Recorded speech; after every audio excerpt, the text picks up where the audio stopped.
Now, CIS, as many of you know, is a Sydney-based public policy research organisation, and we're profoundly committed to promoting the principles of classical liberalism. We oppose, and this is crucially important for this evening's event, attempts to shut down debate over subjects that the sophisticates and the activists alike don't agree with. Let's turn to this evening's panel, and we have a great panel. First, Claire Lehmann. She's a founding editor of the online magazine Quillette, and she recently released a collection of essays. It's called 20 Tales of Excommunication in the Digital Age. Panics and persecutions, and copies are available down the back there. Peter Kurti heads our Culture and Prosperity program at the Centre for Independent Studies. Peter's been at CIS for more than a decade now, and during the past decade he's published many CIS publications, including The Tyranny of Tolerance, Threats to Religious Liberty in Australia, and most recently, Cancelled, How Ideological Cleansing Threatens Australia. And finally, our moderator this evening is Monica Wilkie, a policy analyst here at CIS. She's the author of Respect and Division, How Australians View Religion, and most recently, Australians' Attitudes to Social Media, Connection or Curse. And with that, please welcome Monica Wilkie. Thank you all for coming out. It's been more than a year since we've seen a lot of you here, and it's going to be a fantastic conversation this evening. So we're going to have a moderated conversation, and then we're going to be going to questions from the audience a little bit later. And I just want to make sure that everyone knows that just because Peter Kurti is my boss, I'm not going to be throwing softball questions at him. So with that, Peter Kurti, in your outstanding report on cancel culture that you wrote last year, you started off with a definition of cancel culture, and I thought that would be a natural point to start tonight, because often we talk about these things and it runs along, but what are we actually talking about? So what is cancel culture, Peter Kurti? Thanks, Monica. And you can ask any question you like and you'll still have your job tomorrow, I guarantee that. Cancel culture is the practice which involves calls for the removal or the denunciation of mainly people, but it can be objects that are deemed to have transgressed the norms of what it now is known as social justice theory or critical theory. Claire, would you agree or have anything to add? Yeah, I'd broadly agree with that. And the important distinction is that activists or participants in cancel culture lobby a third party. So if they want someone, an academic, to be fired, they will write a petition and deliver it to a university's president. It's about getting a third party to punish an individual that they want punished because they've breached some kind of norm that maybe 2 years ago was mainstream, but is now beyond the pale for social justice culture. Yes, I agree. I think that's right. And we saw that most recently, for example, in Australia with Margaret Court. Yeah. And the calls were for the arena, Margaret Court Arena, to be renamed. So you're right, a third party was lobbied because of things that Margaret Court was deemed to have said or that she does stand for. I agree with that. But if you're talking about, Claire, you said, transgressing norms. I mean, is this particularly new? I mean, in the 1970s, Australia had quite a harsh regime of censorship. There were various books that weren't even allowed into the country, Portnoy's Complaint, Lady Chatterley's Lover. There are stories about how people smuggled these in. So isn't this sort of just another version of that? Is it particularly new, what we now call cancel culture? It's new. What's new about it is the speed at which the churn is happening and the speed at which norms are changing. So it would be perfectly reasonable and normal for a person to say that a trans woman is not a real woman maybe 5 years ago or 10 years ago. If I was to say that now on in a public forum such as this one, or on, I can't be cancelled because I work for myself, but if I were to say that, there would be outrage and people would be writing petitions and trying to get me cancelled. But for me, what's different is that social media is accelerating the pace of change, and what is normal today won't be normal in a year from now, and so on and so on. It keeps going. Yes, I would just add to that. I mean, I think social media has allowed this change to happen, but I think we're seeing a particular form of what we might just call broadly postmodernism. In its latest form, which has been around for the last 10 or 15 years, the theorists have become activists. And now it's not enough, it is no longer enough for theory to be propounded in the academy, for papers to be written, for conferences to be held, and for these issues to be confined to the life of the academy. It's spilled out, it's spilled over into the public realm, and it's driven by activism. And these activists want to bring about change. And to that extent, I think it's actually more dangerous, because I think it's marked by a revolutionary zeal. But this has emerged from all that's gone before. This is not something new, it's just a particular manifestation. If you're saying the activists just want change, then how are the specific cancel culture and the specific things that we're talking about concern you from change movements of the past? I mean, there are various movements, to end certain forms of legal discrimination and other such things that us as classical liberals would support. Those things happened about change. The government didn't just hand it to you, society just didn't change without people, working and activists towards that. So how is this different to just another movement of that nature? Peter? It's very different, because in the 70s, when, for example, the Race Discrimination Act was passed in Britain. It was 68, I think, in Britain, and in here, the Racial Discrimination Act in the 70s. Those changes happened within the framework of a secular liberal democracy, and certain principles, certain ways of viewing, of understanding truth, ways of evaluating evidence were generally accepted. What's new now is that, and this is a particular mark of the most radical forms of cancel culture, of social justice theory with a capital S and a capital J, is that objective truth is a concept that's rejected, that truth is regarded as something that one makes for oneself and that is determined by one's lived experience, and that knowledge is not something that is dependent upon the reasoned formulation and assessment of evidence, but comes from feelings, from experience, from spirituality. So these changes are being advanced from a completely different standpoint, to use one of the coded terms, but from a completely different standpoint from the changes that were advocated for, negotiated and legislated in the 60s and 70s. We've said that activists don't use the term cancel culture. Do you think that they would agree with Peter in the sense that they don't believe in objective truth? It's all about, quote unquote, lived experience. Is that something that they themselves would advocate for? Well, I think if you listen to the language that they use, there's a lot of subjective internal experiences that are sort of held up as being some kind of authority. So if I feel offended or if I'm harmed in one way or another, that trumps another person's right to, fair treatment in the eyes of the law. So there's a turn towards emotional reasoning over and above rational reasoning. And one way I think about it is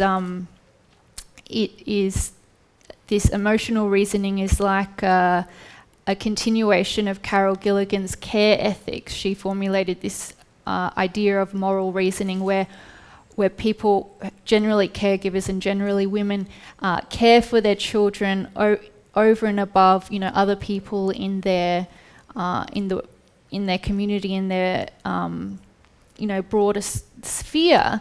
But this caring was sort of all-encompassing, and this form of moral reasoning somehow seems to have been scaled up to higher levels of society, where the only thing that matters is people that we care for, their subjective feelings, and then other qualities or other moral virtues such as fairness, proportionality, respect for authority, those sorts of other moral values are just, all swept away because we've got this ideology of compassion overruling everything. You mentioned the notion of harm there, which has been written about quite a lot, in terms of that's often a justification, this X person or whatever causes harm, so therefore they should be shut down. Peter, isn't harm a concept that was introduced by our side, in a sense, famously by J.S. Mill? Is that, would you agree with that, or have they taken that to a certain extreme? They've taken the word and given it a completely different meaning.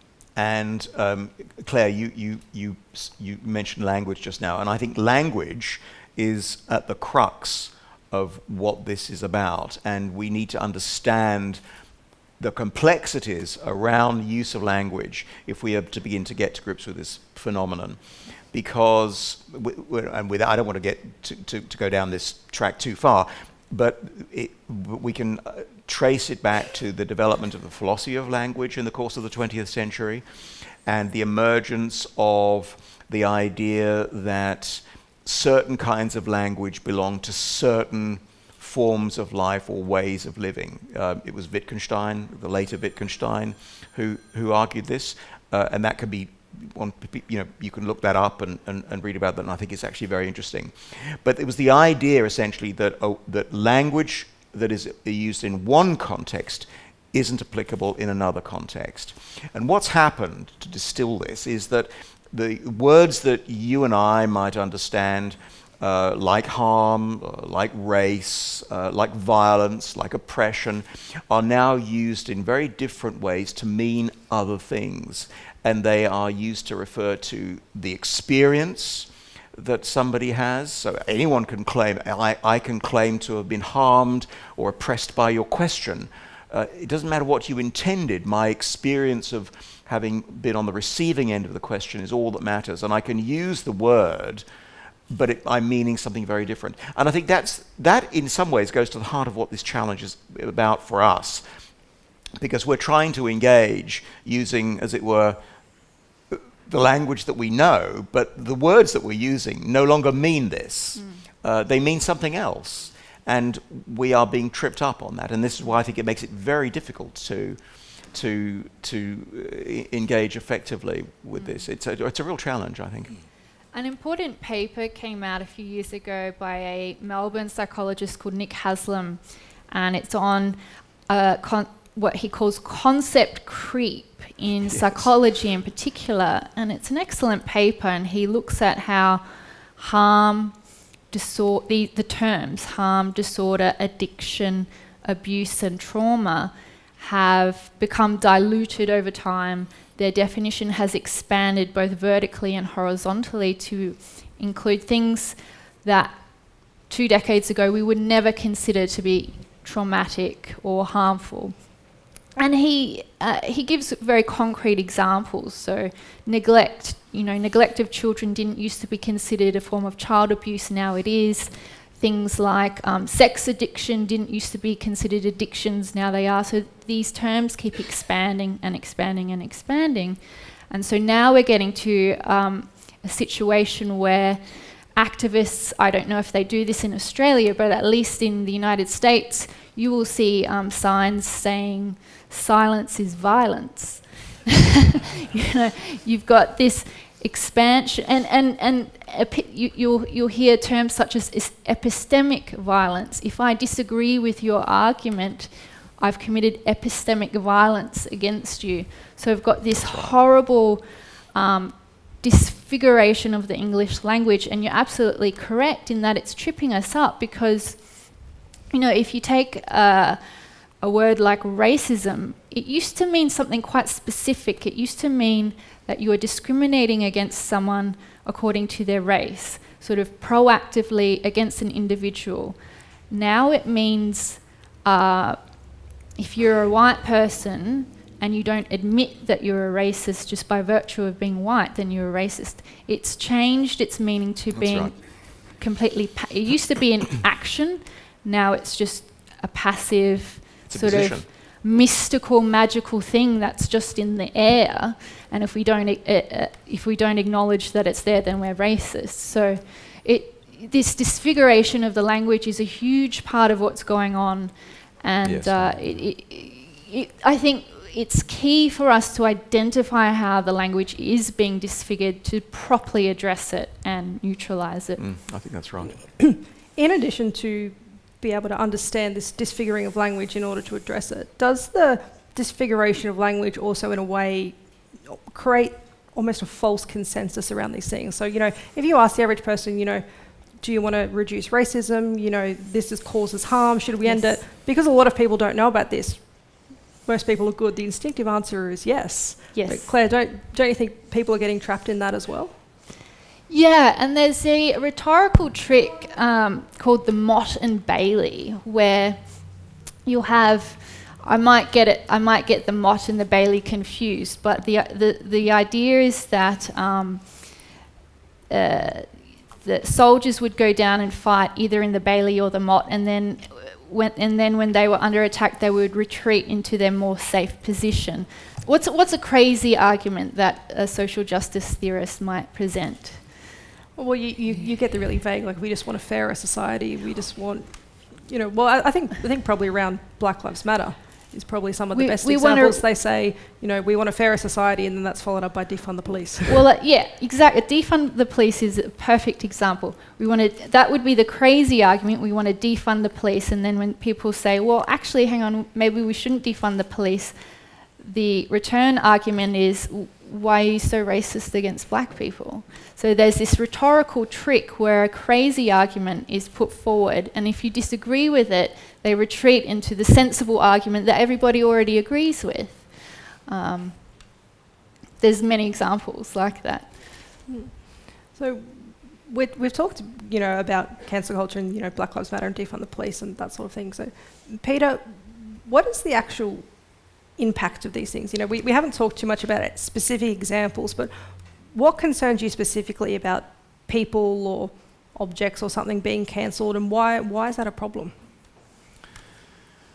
Oh, well, a lot of things worry me about this, but I think why it's a problem is that it, first of all, it sows discord because it sets people against each other. Somebody might say, but I'm not a racist, and the response that it's met with is, oh, but you are a racist, you just don't know it. And so discord breaks out between people. And then it becomes harder for us to discuss things as a community, as a society. And so social cohesion is threatened because we are disagreeing about different things, and the meaning, coming back to the language, the meaning slips away from us. And I think as social cohesion breaks down, or comes under threat, so it makes community life much harder and harder for us as a society to engage and have the sorts of discussions and political debates, the economic debates, the political debates that we need to have as a society, because we end up talking past each other. So I think it's very dangerous. I mean, in one sense, it's sort of slightly comical that a brand of cheese has to be renamed, or that an ice cream has to be renamed. I think it's offensive when statues are torn down, because I think that is. That suggests that somehow there's an objective standard of truth, which of course critical justice theorists deny. There is no such thing as objective truth, but there's a standard of truth by which everything in the past could be judged, and I think that's very troubling. And once we start to move into that territory, who is safe from that? Who is safe from that kind of judgment? So I think it can begin from the slightly comical and irritating to the profoundly threatening, and then it becomes much more dangerous when people themselves are torn down for expressing points of view. Yeah. I mean, Claire, just picking up on the point that Peter made there, I mean, which cancellations should we be concerned about? I mean, you can have a laugh about, changing the name of cheese and all that sort of thing, but at the end of the day, that's still the same product. You can go into the supermarket and buy it, whatever you like. But when you talk about people losing their jobs, losing book deals, and that's just the ones that we know about. I mean, we all know stories of people who work in certain businesses that keep mum on those sort of things. So is some of, talking about the names of brands, should we be less focused on that and more focused on people and their careers? Yeah, I think, and one argument that the deniers, cancel cancel culture deniers have is that people are cancelled and then they can go on and have lucrative careers writing books and creating podcasts and so on and so forth. And that's true up to a point. But when they leave their industry, whether it's academia or some kind of artistic community, other people are left behind and they remain terrified because they don't want to lose their jobs and they don't want to be sacked. And so I am concerned about people being cancelled who aren't famous, but I'm less concerned about the big famous individuals who we all know about and all hear about, because it's true, they will be fine. But it's the everyday people who have a mortgage, who have kids to feed, who can't say mainstream normal opinions in their workplace because they're scared of getting fired. Now, on a personal individual level, it's upsetting to me that people have to live their lives in fear. On a broader scale, I don't want to live in a society where people aren't speaking the truth. How can we get better? How can we invent new things? How can we have better scholarship, better ideas if everybody's inhibiting themselves and no one is speaking the truth and sharing ideas and coming up with, if you're going to come up with a scientific theory that changes the world, you've got to have the freedom to make mistakes. And what I fear is that we're creating a culture where we don't have that freedom. We don't have the freedom to make mistakes. We don't have the freedom to come up with hypotheses. We don't have the freedom to talk to each other and share ideas and make mistakes and redeem each other and forgive each other. We're just losing that freedom, and that will create a stagnant, dying culture. I mean, that's a good point there. And Peter, sometimes when these cancellations come up, particularly notable people, you'll find that soon after the grovelling apology, which is never enough, no matter what you do. If you say, sorry, you're still probably going to get cancelled. Are we living in a society without forgiveness? And then what's the possible consequences of that? Well, yes, I think because I think you can never apologise enough. You can never be forgiven for a transgression, and the vilification can continue. I agree. If you're rich enough, like J.K. Rowling, you probably can not worry about it too much. But I think it does create a climate of fear, and I think that we end up living with this kind of terrible uncertainty. I think, and that's why it is such a systemic threat to the kind of society we believe that we live in and that we want to uphold. So I think, to answer your question, I think that the challenge for us is to, have the confidence to seize the debate and argue it on our own terms and not feel that we always have to be dragged onto the other side of the net, as it were, to try to argue it on the terms in which it's advanced, if that makes sense. Yeah, sure. Do you think, Claire, there are some optimistic signs that we are seizing the debate? You've got now in America the conservative outlet, the Daily Wire, which has become very popular. After Gina Carano was fired from Disney, they immediately picked her up and they're now having a movie deal with her, and they're saying, we're gonna keep doing this. So is it almost now that's a business model of, if you get cancelled here, we'll pick you up here, and if people like our product, then they're going to come to us and leave Disney and all these other major networks if you keep cancelling people? Yeah, I think there are some positive signs, and it's easy to be overcome with pessimism about all of this, but there are some positive signs. So in the United States, one large technology company put out a statement saying to all of its employees, leave your politics at the door. We don't want activism here. This is our company's mission. This is our mission statement. And I think that will be a model, that is a model going forward for not just companies, but any organisation that wants to survive this period of upheaval. I think organisational leaders have to figure out what the values are for their company and put forward a mission statement like the CEO of Coinbase did. I think what happened at Minter Ellison here in Australia is a positive sign.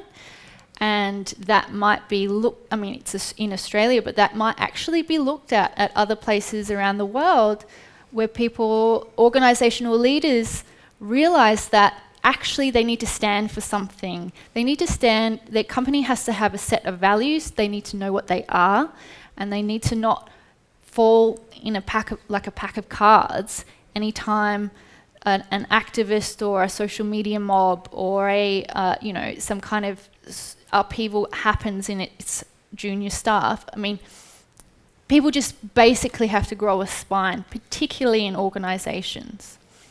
Peter, was the CEO of Minter Ellison cancelled? Well, I wish I could be as optimistic as Claire on this. I think that the Minter Ellison affair is a false dawn. I think there was a managing partner who was not a lawyer, who managed to make a major law firm look stupid, and I think she had to go.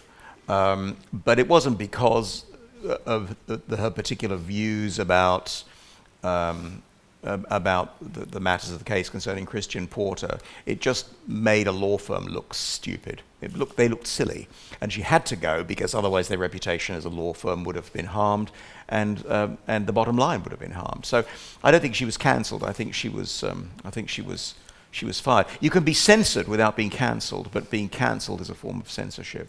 But the reason I'm less optimistic than Claire is that I think that, yes, companies may put out these sorts of statements, and I think we've yet to see some of that happening in this country yet. But I'm concerned about the people who are pouring out of universities, who have been indoctrinated in this sort of stuff, by which I mean critical theory, social justice theory, for a long time now. Now, they are the people who are going to be working in personnel departments, they're going to be working as diversity officers, they're going to be people who are monitoring their own workspace. They bring with them the whole mental framework of oppression, of epistemic violence, of social justice. They are looking for things. They will be looking for things. And if they don't find them in the workplace, I don't think they'll say, oh, well, this place isn't for me. I better go and look somewhere else. That's not what activists do. Activists want to change, and they want to revolutionize, and they want to overthrow. And I think if there is a company that seems not to be sufficiently radicalized, then the activists will bring their weaponry to bear. I hope I'm wrong, but I'm less optimistic about this. In fact, I think it is one of the most serious issues we face as a culture, because I think there is a chink in the there's a glimmer of light at the end of the tunnel, which we can talk about later. But I'm pessimistic about this, because I think it's a very, very pervasive cultural change that has been brewing for a long time, and we're seeing a particular manifestation of it now. I see no evidence that it's going to stop. If you're talking particularly about the workplace as well, Claire, isn't this particularly what millennials and young people want? I mean, you see, all these corporations putting out various statements. I mean, in America, supporting Black Lives Matter. In here, you always have it around Mardi Gras and those sort of things. Don't people, new employees, want these companies to do that? So all their incentives are in the direction to cater to that audience. Yeah, that's a good point, and particularly technology companies and companies that need to employ younger people for marketing reasons, because they do marketing and digital technology and that kind of thing.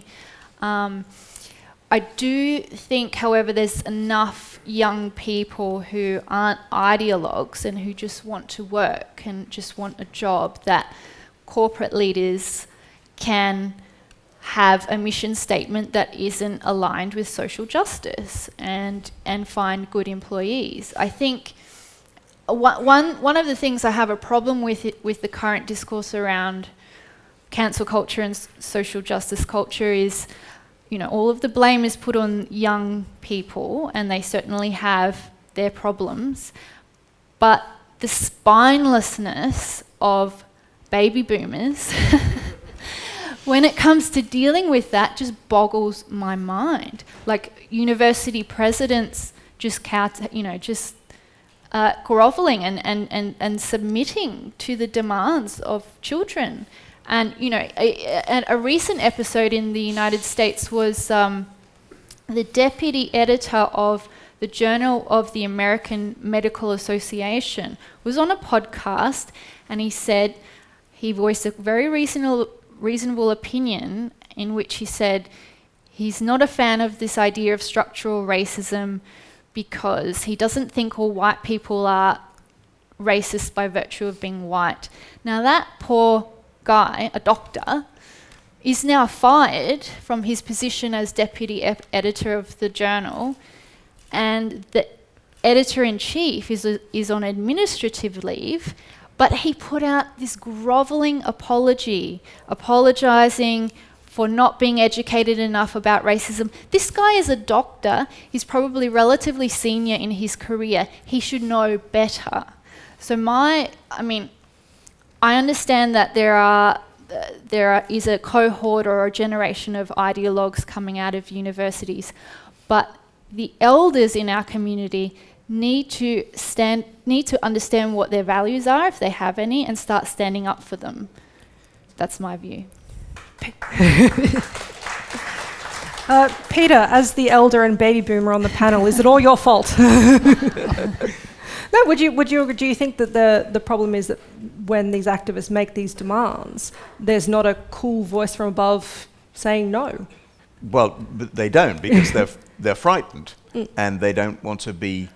They want to be called out. I mean, I agree. I think it's a form of spinelessness, and I think there was Douglas Murray wrote about this in The Spectator recently about the Justin Welby, the Archbishop of Canterbury, and the Church of England, to which I was ordained some 35 years ago, that has become the most incredibly woke organisation. And Welby, it's just astonishing to me. Welby is apologising for all kinds of sins that the Church of England is supposed to be guilty of, and I think it's disappointing and dispiriting to see that kind of supine leadership, or that the leadership being exercised in such a supine way, I should say. I think there's a lot of fear, a degree of spinelessness, it mystifies me, because I don't know. I wonder what is Welby looking at? I mean, John Sentamu, the recently retired Archbishop of York, was black. There are black bishops in England. There are black women bishops in the Church of England. There are black clergy. The Church has rich ministries in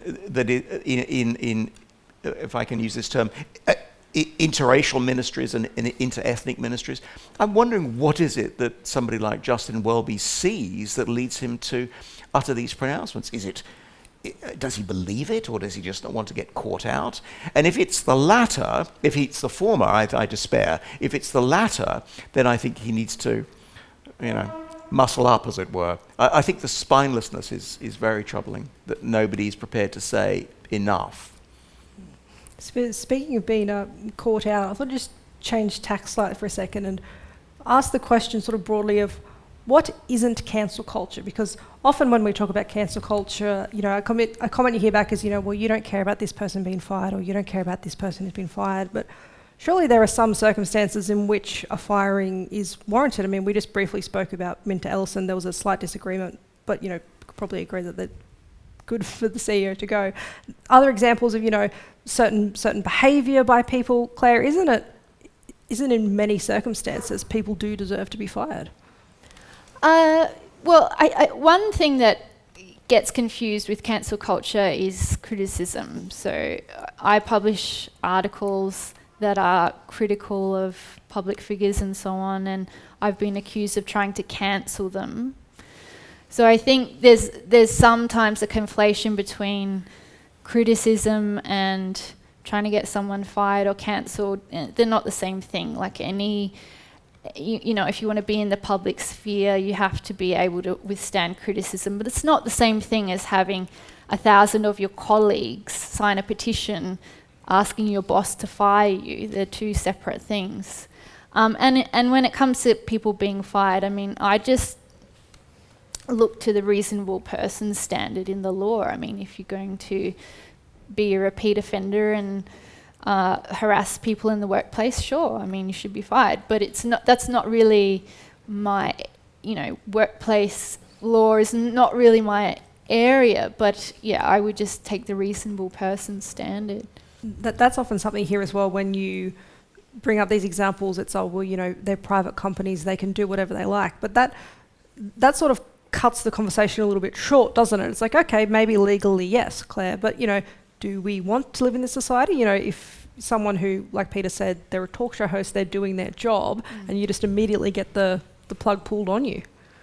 Yeah, and I think it's disappointing anytime someone, either on the left or the right, because, you know, people on the left get fired for tweeting things, insensitive things as well. And I believe there should be a mandatory cooling down period. Like if you've tweeted something that's caused outrage, there should be a mandatory 4-week cooling down period. Your boss cannot fire you for 4 weeks. And if he or she is still angry about it 4 weeks later, then maybe.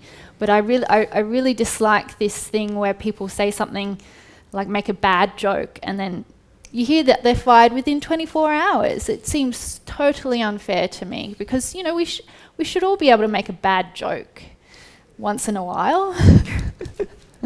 But maybe have a quota of lifetime bad jokes. That could be a good one.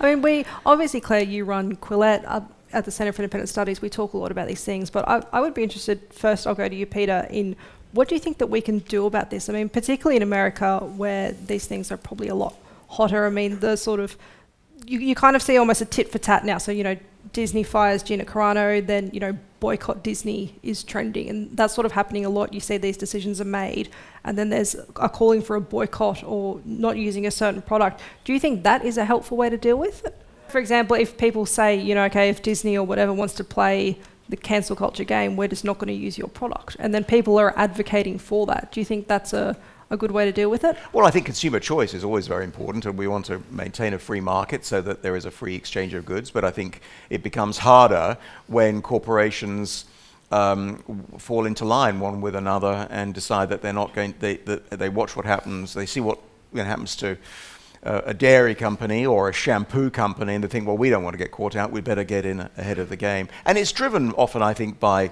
campaigners on the one hand, but also by the diversity people who crew these companies. But I think there is something that we can do. I think it's a difficult challenge, but I think what's important to understand about critical theory is that there is at its heart a contradiction, because theory rejects the idea of objective truth. There is no such thing as objective truth, because my truth is based on my lived experience, as is your truth. That's based on your lived experience, and it's one of the reasons why it's such a serious assault on the traditions, the institutions, the thought processes of the West. There's this rejection of objective truth. But that in itself in turn means that it's very hard to establish any sense of the objective truth of theory. It's entirely subjective. I mean, I think in its most recent form, there's been a certain amount of what's often called reification, that the subjective has been asserted with such aggression that it almost assumes the form of an objective truth. But at its heart, because of the cultural relativism that it embraces, this idea of the plasticity of language, and the fact that boundaries between objective and subjective truth are blurred, there is hope for us. Because I think it means that we can argue against it and we can stand against it. But what we mustn't do is try to do so on the terms of theory. We have to do so on our own terms, using our own frames of reference and our own intellectual armory. I don't think we can do this on their terms. Claire, would you agree that because of the culture relativism, when people call for things like boycotts or even boycotts, I mean, after the whole Colonial Brewing beer company, their sales went through the roof because people wanted to support them. Do you think those things are sort of a distraction and not actually getting at the heart of the problem? I think we have to be wary of copying the tactics. You know, if we're against cancel culture and against censorship, we shouldn't emulate those kinds of tactics. And it's sad. I'm disappointed when I see people who are, who want to fight fire with fire. I think you can always go to a higher ground. And I would just say that, you know, it's really easy to be overcome with pessimism in this current cultural climate, but there are opportunities to be seized at the same time. That, you know, I see it with the decline in news media organizations, particularly in the United States. They're becoming so insular and closed, and they're hiring activists to do this journalism, which is going down in prestige in everybody's eyes.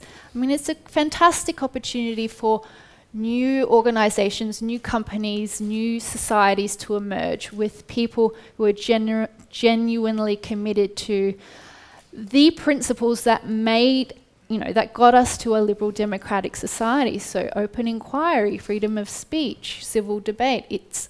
There are opportunities for new growth.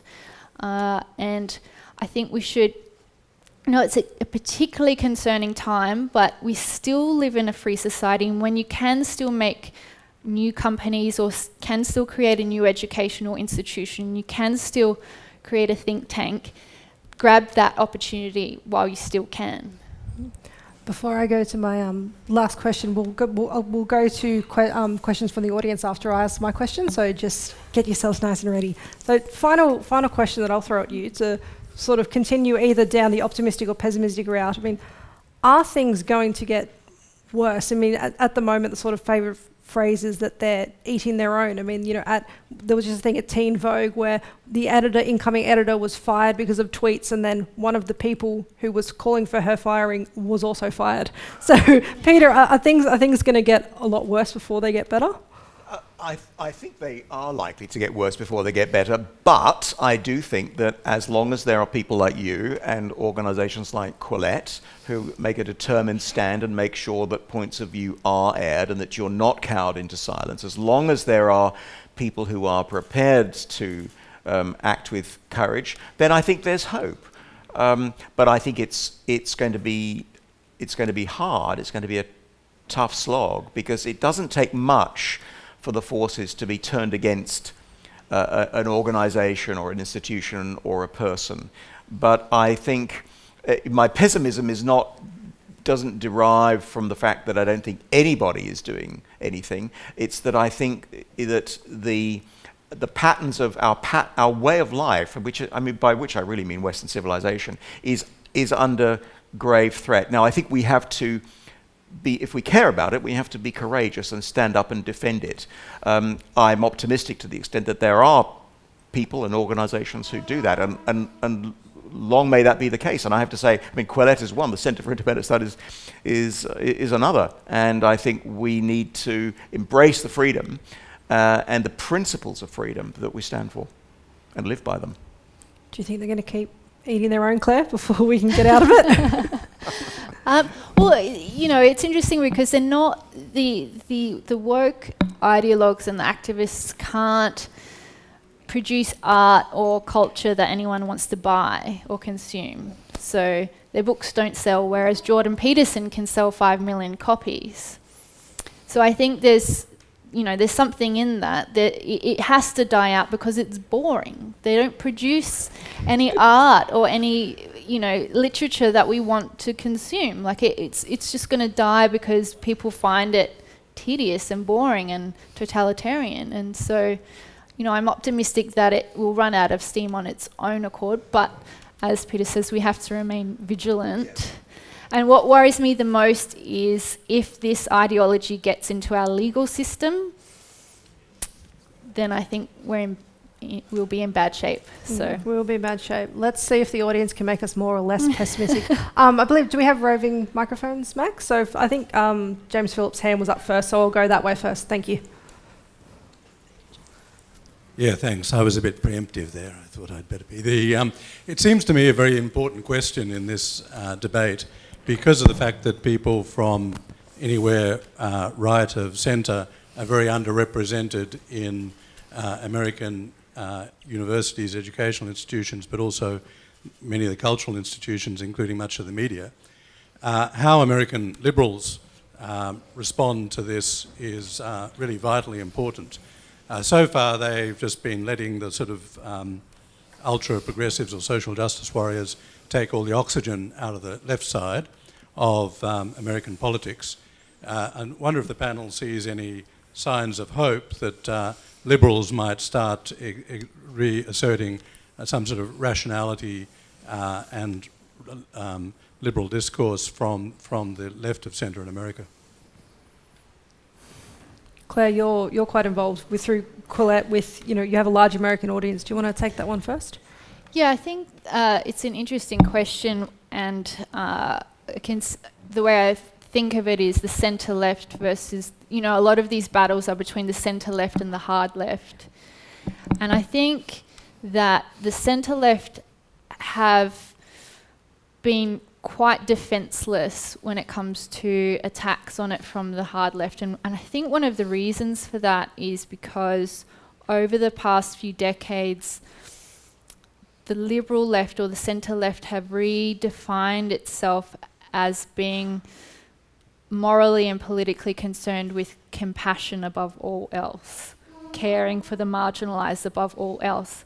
And they don't have to be, radicals or, neo-Marxists or whatever, but if your overriding moral and political orientation is to just care for people or care for marginalised groups, it's very difficult for you to withstand attacks from radical activists who demand that you address their harm or address them, ameliorate the harm that they have somehow encountered. So I think the problem with the liberal left or the centre left is that because they don't have a framework other than this ideology of compassion, they are defenceless when it comes to the exploitation of the progressives. So, and you can see it with liberal left or centre left institutions. One by one, they're all falling to this woke ideology. And even in the business world, I hear from venture capitalists that unless an organisation is explicitly classically liberal or conservative or anti-woke, they just fall. They just succumb to this ideology because they're depleted. They have no sense of moral authority other than this ideology of compassion, and that makes them weak.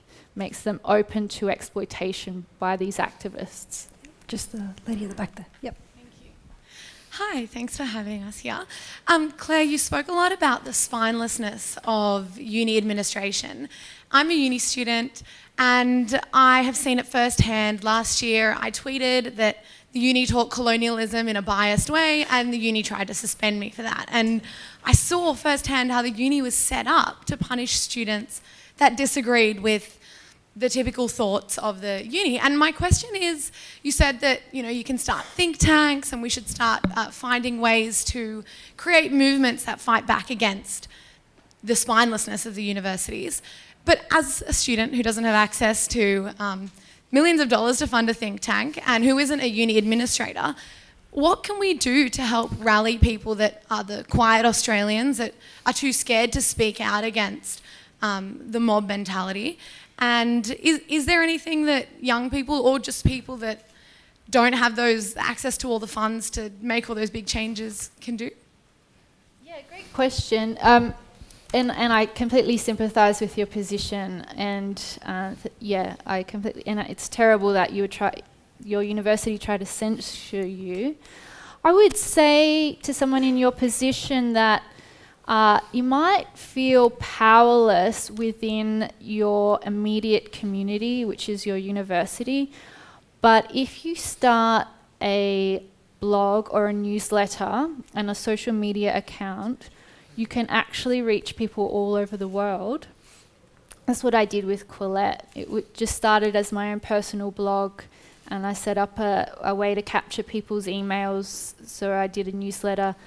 And now we get 3 million hits a month. So you can take it in small steps. And there are, you don't have to start a magazine, but there are ways to get your message across, to have your voice heard if it's not recognised in your immediate community. You might find that what you have to say will be listened to by other people in Australia if you go and publish an op-ed in the newspaper, or if you write a newsletter and you share it online. There are ways to communicate with people outside of that immediate community. And I'm not necessarily advocating for activism within the university, because you just want to be able to get your degree and, you know, get through. But just because you feel powerless within that particular context doesn't mean there aren't other avenues to have an impact. Yeah, sure. I think, thank you for your question, and I think it's a really important one. Well, you will know this from your own lived experience, as it were. Colonialism is one of the hot button topics.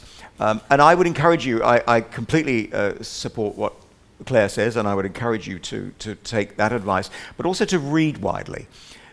Don't be restricted by the reading that you're recommended at university. Read widely. There are people who are writing intelligently and thoughtfully about these sorts of matters. The issues of colonialism and empire are really, in my view, interesting, albeit contentious topics. So make yourself well informed and make it your business to be informed. And that, I think, will give you a great deal of confidence as your own understanding matures, particularly since you've had this experience. So good luck to you. Simon. A lot's been spoken tonight about the process of cancel culture. But if you look at, I'm interested in finding out what you guys think is the end game of cancel culture. Because if you actually look at a lot of the behaviour of it, it seems to be a grasp for power by a group of people who normally would not survive in any reasonable meritocracy. And yet by using cancel culture, they all of a sudden get an amount of power which even Rupert Murdoch would envy, because of what they're able to do to society. What do you think of that grasp for power, and do you think that's the end point of cancel culture? Peter, is it just a power grab? I think that power is part of it. I think it's certainly a revolutionary exercise that seeks to tear down and to replace what are deemed unjust structures with just structures. But I think it is ultimately destructive, and I think the end game is, and Claire has touched on this, I think there will be the barrenness of a landscape that's been destroyed. There will be nothing that's created or generated, and I think in time, I don't know how long that will be though, but I think in time it will be seen to have been, will be understood for the barren, and taken to be the barren and destructive and revolutionary force that it is. And I think, like many revolutions, I mean, eventually revolutions play out, and the energy that sustains them plays out. It happened with the French Revolution. It happened with Marxist regimes in 30-odd years ago. So we've seen the revolutionary zeal of communism not be extinguished completely, but we've seen it diminish and peter out. And I think in time this will happen, but I think it will leave a lot of destruction in its wake, I have to say. Yes, sir. Down front. Hi, Ray Hood, CIS member. Just as a first comment, I'm a broadcaster on a fairly well-known community station, and I do find I have to self-censor. It's a music show, but there's certain things I want to go into, but that's anyway, just by the by. First off, I just want to comment, really for discussion, both Douglas Murray, the writer of the excellent book, The Madness of Crowds, and publisher Conrad Black have recently commented on how Emmanuel Macron in France has made a stand for French values against what he described as American cultural suicide. And he's said there's going to be no statue toppling in France, and there has not been. And also, surprisingly, the Academy in France has not opposed Macron. They've remained silent or supported him, basically, which is surprising given that Post-Modernism and Derrida, etc., all came from France. And Spain is not going to cancel bullfighting. It's not going to cancel the bull run. I think in Russia and China, they wouldn't even know what woke meant. So really is what we're seeing, this cultural, social dogmatism, I guess you would call it, or woke, whatever. Is it a product really of the Anglo-Saxon countries and really the middle class and the upper middle class of those countries, the Anglophone countries? It's not going on in the rest of the world. Claire. Yeah, I think that's exactly right, and I think it comes from the upper class of the United States, particularly the elite colleges, the elite liberal arts colleges. You can see ground zero of this ideology, the woke ideology, as being like maybe Yale. I think postmodernism was most popular in Yale back in the 80s, and the French, you know, they know who Foucault is, they know he was a pederast, they know he supported the Ayatollah, but the Americans are in thrall of the French philosophers because they're somewhat exotic, they're somewhat, different. But so it's the very elite colleges, and the problem has been that because the rich kids at these Ivy League colleges are going around doing these behaviours on social media, petitioning and organising protests and that kind of thing, because they're rich and from the Ivy Leagues, it's sort of trickled down because it's seen as prestigious, and the cool kids are doing it, so it's people conform and copy, and of course America has this huge cultural impact all over the world. We published an essay on Quillette about how America used to export Coca-Cola and action movies, and now it exports cancel culture. But I think the French have it right, and the more pushback that happens from either France or other European countries, the more the other countries will copy as well. So I think Macron's shown great global leadership on this issue, and I salute him for it. Yes, up back there. Hi, just a question to the panel in terms of the social isolation that comes with being cancelled, but also just in terms of having views that would not necessarily be exactly as those of your friends. I've graduated with a Bachelor of Arts. Most of my friends share a lot of these woke views, and while I would consider myself a centrist, I feel further and further far away from them, and it's hard to express your views amongst friends. It's extremely isolating, and I wonder how a young person coming into this world and this new generation of woke is supposed to go forward and express their opinion, not silence themselves completely, and risk losing essentially entire social networks and potentially your job. Peter, how do young people balance that? The oldest person on the panel. Is the oldest person on the panel? Thank you. I think it's an important question, and I don't have a pat answer. But I think that if one reads history, you can see that there are people throughout history who have taken a courageous stand, and a stand that has led them to be quite isolated from their colleagues. I'm just reading Richie Robertson's magnificent but monumental history of the Enlightenment. It's a vast book, but an amazing book.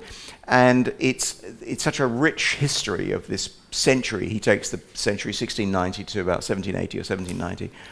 When we see how intellectual life flourished and people contended with popularity and ostracism and censorship and vilification, but they remained true to their principles, and when they in doing so maintained their integrity, even though there was some high personal cost. So I think taking inspiration from the figures of the past is an important thing to do, and to remember that one's own integrity is actually something that one should never compromise, because that's what we have, that's what we live by. We are who we are, and if we remain true to who we are and work to act with integrity, then I think we grow in stature, we grow in strength, and I think we can. And to fail to do so, or to give in, actually leads to a form of self-diminishment, I think. I mean, Claire, you spoke before about the impact of various French philosophers on this. Do you think there is an impact of communism as well? Oh, of course there is, and the way it's like the Marxist framework of looking at the world, with the oppressor class versus the oppressed class, and the way it simplifies the world into sort of black and white. Of course, it has this tremendous influence on social justice theory and culture. I don't agree. I think it's complicated, and I don't think there's some kind of top-down global plan to enforce communism around the world. I don't subscribe to that kind of thinking, but I do think that the Marxist framework, in its simplicity, is very seductive to almost every generation that comes through. And it's like each generation has to fight back against it because it is so seductive, and it simplifies the world so much, and it's so alluring for people who can't cope with the uncertainty and the chaos and the randomness of the world. We have to keep fighting it every generation, and because it just doesn't seem to die. So I agree up to a point. I do think that Marxist framework is terribly influential at the moment, even though it might not look like it, because we're not talking about materialism and class, we're talking about race and gender. The way it views the world is basically the same. Claire, in 60 seconds or less, is it time to make social media companies, live by the First Amendment and those sorts of things? Is it time to have legal remedies against some of these cancellations? That's a huge question. I'm not sure I can answer in 60 seconds. I think it's a can of worms. I believe in breaking up some of the social media companies, and that's not a terribly classical liberal view, but I think there's too much power in the hands of too few. But then in breaking up, we potentially would get more diversity. That's just my view. Peter, do you think it's time to have legal remedies against some of these things? I'm a bit agnostic about this. I'm afraid I'm a pretty light user of social media myself, so I don't engage really deeply with the issue. I think that we've seen this pattern of industrial and commercial development being repeated since the 19th century and the rise of huge companies in the United States like Standard Oil. And every so often a company becomes large, it dominates, it attracts political attention, and then the lawmakers act. I'm sure that is going to happen now, but I think it's much harder to regulate social media than it is to deal with a company that makes gasoline. Yeah, thank you very much. Monica, thank you, and thank you, Peter and Claire. And I think it's fair to say that the consensus here was that this cultural push in many Western institutions strikes at liberal values. And I have to say that tonight we've heard from brave and sound scholars who stand up against this illiberalism of cancel culture. So with that, please join me in thanking Claire Lehmann, Peter Kurti and Monica Wilkie.